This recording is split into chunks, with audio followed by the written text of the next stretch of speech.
So I just made a video about this tripod selfie stick, and I wanted to show everybody that doesn't have the ability and has never recorded anything with their phone or had limited recording experience. I wanted to share with them a brief how-to how to get up and running and shoot your first videos with a selfie stick. And this doesn't have to be this selfie stick. It can be anything that holds your phone. But the basics are, you've got to put your phone, mount it to a selfie stick, and that's the first step. That's why I like this one so much, because it clamps down. You screw this thing down. Most selfie sticks that I've seen have spring-loaded, so you just pull this thing out and you're rocking and rolling. But this one does not. So once you do that, you pull up your camera app. I've got a custom camera app in here I like. It's a I think it's Camera MX is the name of this app, and it's really good. Pictures, video, kind of standard buttons. If you're an Android person, this is kind of the standard layout. The biggest mistake I see most people that are shooting video with their camera, most of the time the problems that I see are they've got the camera turned in what we call portrait mode, which is that. And that's probably because they see everybody else shooting like this and they don't think anything about it. But not just that, if they get a video from somebody else, they're probably looking at it like this and they don't think anything's wrong with it. But I want to go through that real quick before I show you anything else, to show you why you should be shooting in landscape mode every time you shoot video. It may be harder to hold the camera like this, but you can hold it like this. That's how I do it. Or you can hold it like that. It's easy to hold with one hand or two. If you've got a case like I do, you can hold it from the back of the phone. They've got little mounts on here. You can hold it back here. There's all kinds of things that you can do, but what I'm trying to tell you is don't hold your phone like that when you're recording video. I would say the same advice if you're shooting just still pictures. Don't do this. It may be harder to crop or zoom into the picture that you're wanting to take like this, and that's why maybe most people are just taking pictures of people's faces like this. And if that's true, then nothing wrong with that. Just when you're shooting video, you're cutting out half the frame when you're shooting like this. You're cutting out half the frame. So in other words, you're basically taking this whole frame and cutting it in half when you shoot like that. So always shoot in landscape mode when you're shooting video. So let's get back to that. I'm going to show you how to do all this in Android, because I don't have an iPhone, and I would struggle a little bit with an iPhone. But it's the same technique. Basically, it's just different buttons. Most phone cameras today have a front-facing and a rear-facing camera. We're looking the way I would recommend.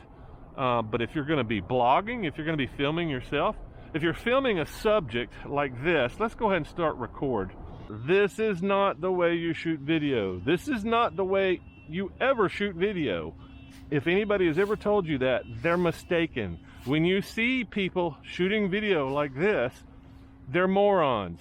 Let's do something up close to give you a better idea of what you can capture in the frame. So I'm going to go back to portrait mode, and I'm going to get up close to this thing like everybody else does. So now we've barely got this grill in frame, right? And we're going to start shooting video again, and you can see it's right at the edge of being cut off.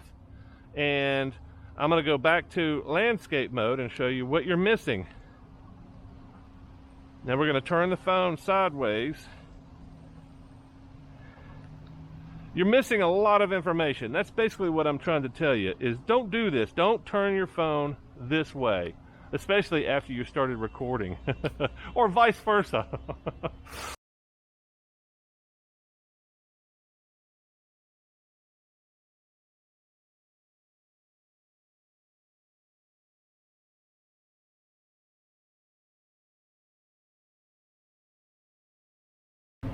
So once again, I'm recording in landscape mode.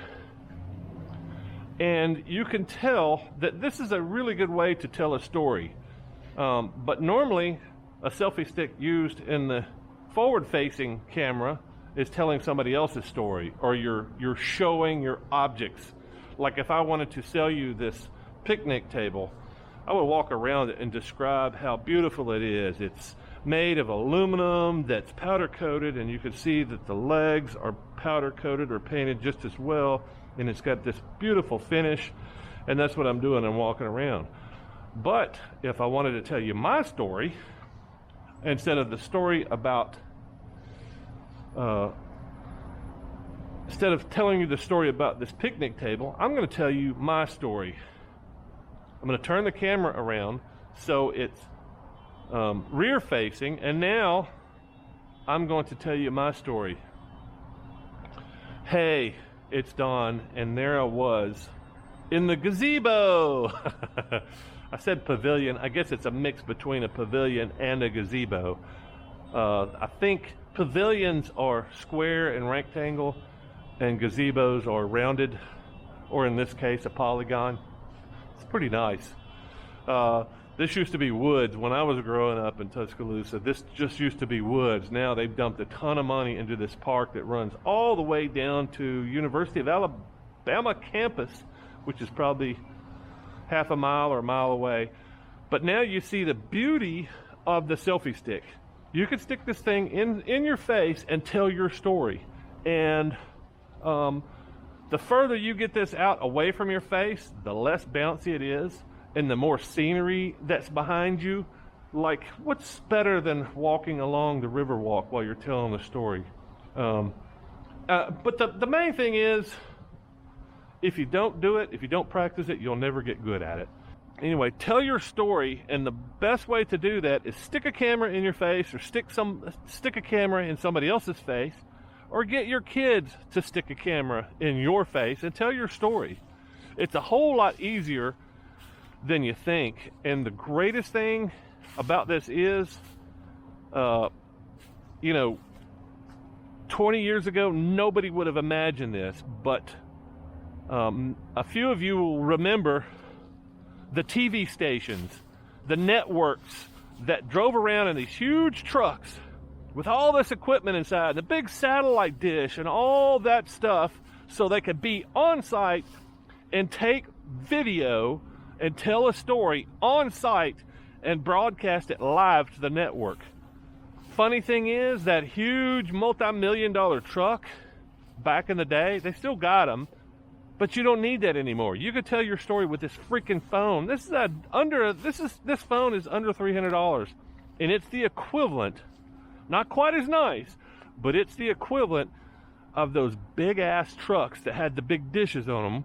You know, it's got a camera, it's got an editing platform, or you can, and you can send it straight to the web. You can live stream breaking news. You can do that now. It's amazing, the technology that's inside this little device here. And the reason why you guys aren't doing this yet is because nobody has poked you and prodded you, and that's what I'm doing now. I'm poking you and prodding you to do your thing and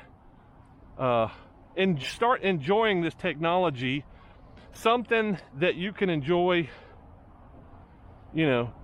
weeks, months, years from now. You can enjoy this technology the way I have. And the biggest thing, the biggest kick I get besides shooting the video and editing it up front is years from now, I can watch this stuff and giggle. And I do. I watch my old videos that I've got online from a decade ago, and I giggle. I smile because it reminds me of that thing that I was doing back then. And it's amazing. And I challenge you to get out there and click record. Go get your $20 selfie stick. This is a $20 selfie stick on Amazon. You can buy these same selfie sticks at the Quick Mart, the place where you get gas. You walk inside and say, do y'all have selfie sticks? I guarantee you they got a $10 selfie stick in there. It's probably a piece of crap, but it's better than the one you've got. But if you can wait a few days, order this on Amazon. I got the links below. It's awesome, and you can get out and start telling your story just like I do, hopefully even better. And the more times you use it, the better you get at it, the more addictive it becomes. It becomes something where you want to get out and do something more interesting. And that's what compels me to get out and do a lot of stuff, is that I want to tell a story, but I haven't done that thing yet that I want to do to tell the story. So I get out and ride my motorcycle or go hiking in the woods.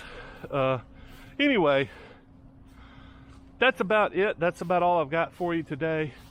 Click record and then upload. Hopefully I will do a quick tutorial on how to edit with free software. There's some pretty good stuff out there, but it's kind of tricky to use.